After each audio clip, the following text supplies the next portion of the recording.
Years ago, I was getting ready to drive to the prison where I volunteer when my daughter asked me what I would do there that day.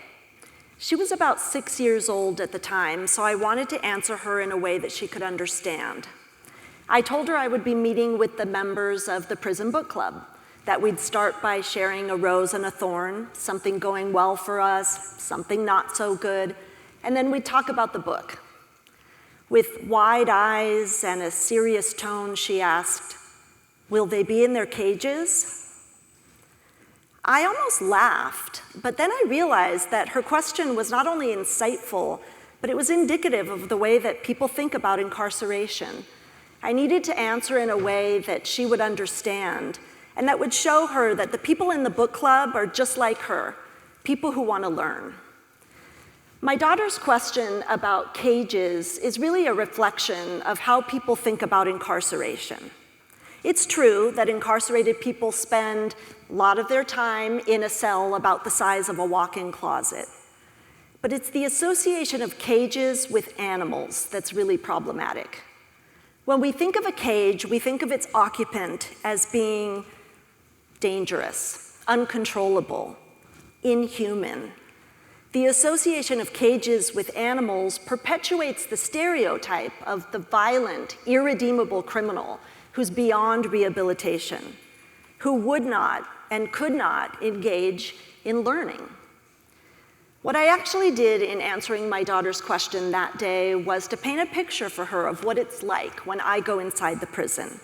I told her I'd meet the members of the book club in a room that's like a classroom.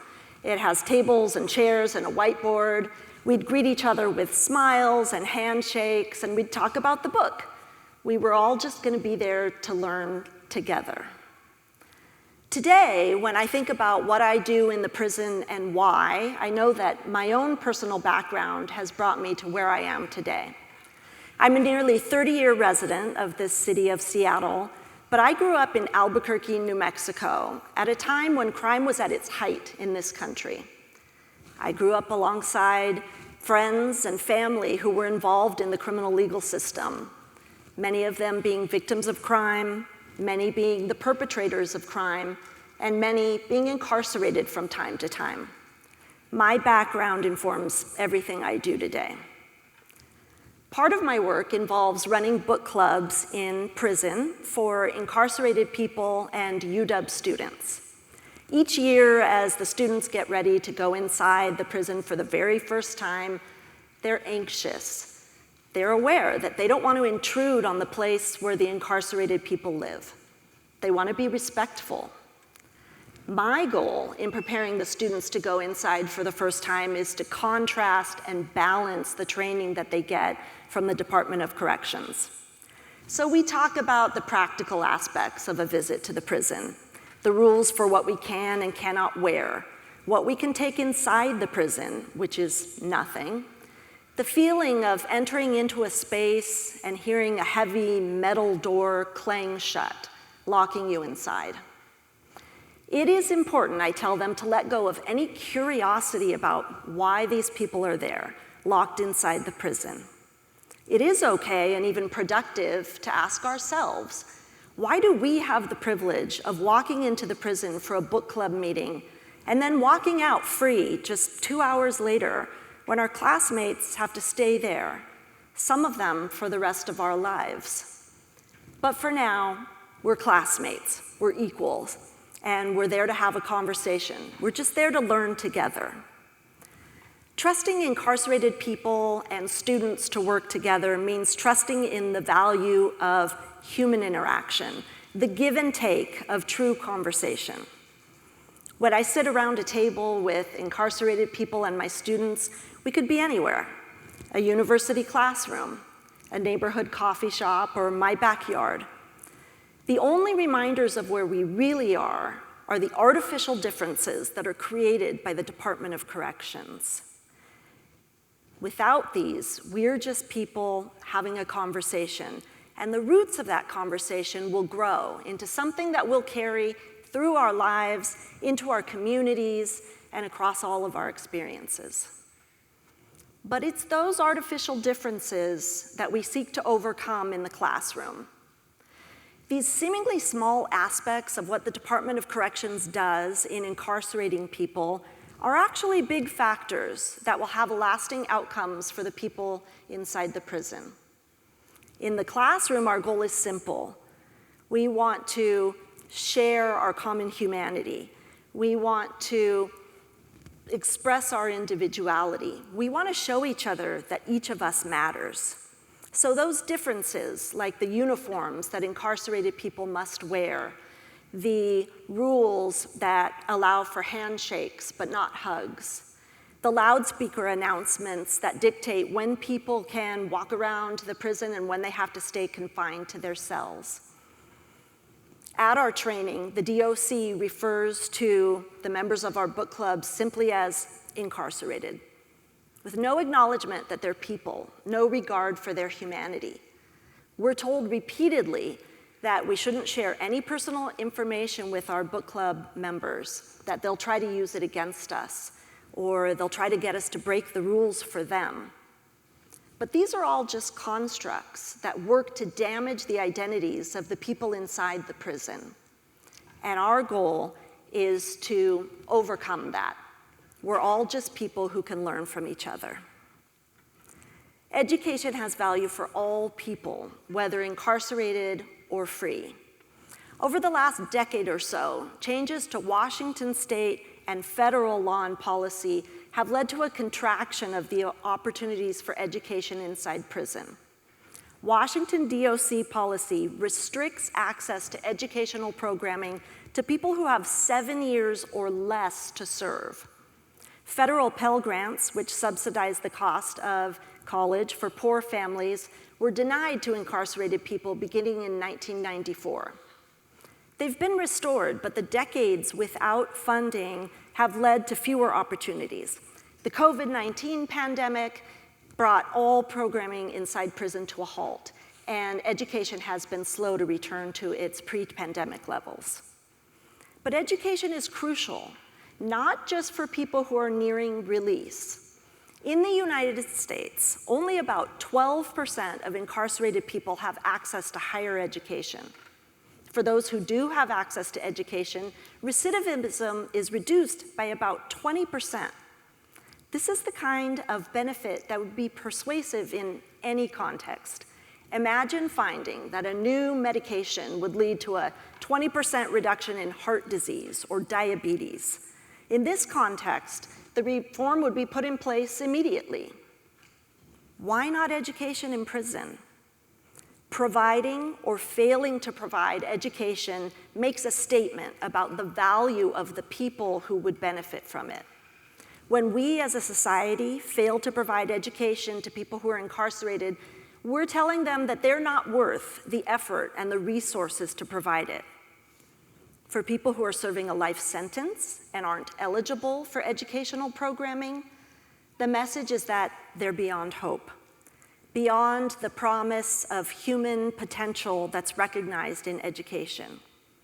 We should be telling them that we value them, we value their humanity, and that they can benefit from education just like everyone else can. Education isn't just about subjects, content, or exams. When we create opportunities for incarcerated people and students to interact, we create a pathway to learning that's qualitatively different from what we can create in any other classroom. It is a pathway where students and incarcerated people explore themselves throughout their lives. I've seen the value of these interactions in my work in the prison book clubs. At a meeting in the women's prison, Meredith, who'd been incarcerated for about a decade and was nearing her release date, told us that she was really excited that she could access eyeshadow and blush in the commissary in this part of the prison. Joan had a love of baking, and she shared with us her recipe for making granola bars out of the things that she could get access to, like packets of dried oats, dried cranberries, and sugar, and she'd mix them all up together and press them into her prison issue bowl. Thomas is a member of the book club at the men's prison. He's got close cropped hair, heavy rimmed glasses, and a really sharp wit. At one of our meetings, he told the group He doesn't think there should be any programming inside prison because he feels like it validates the way the DOC keeps him confined. Other members of the group asked, well, why do you show up every month? And he said it's because of those of us who come inside and sit and have a conversation with them. Students are impacted in this way too. At one student's last meeting inside the prison, he burst into tears as he said goodbye to the members of the book club. These types of impacts are carried into the rest of our lives. For the incarcerated people, it extends to the way that they show up in their daily lives inside the prison. Incarcerated people who participate in education are less likely to return to prison after they're released. They receive fewer infractions while they're incarcerated, and they contribute to a more calm and violence-free environment inside the prison.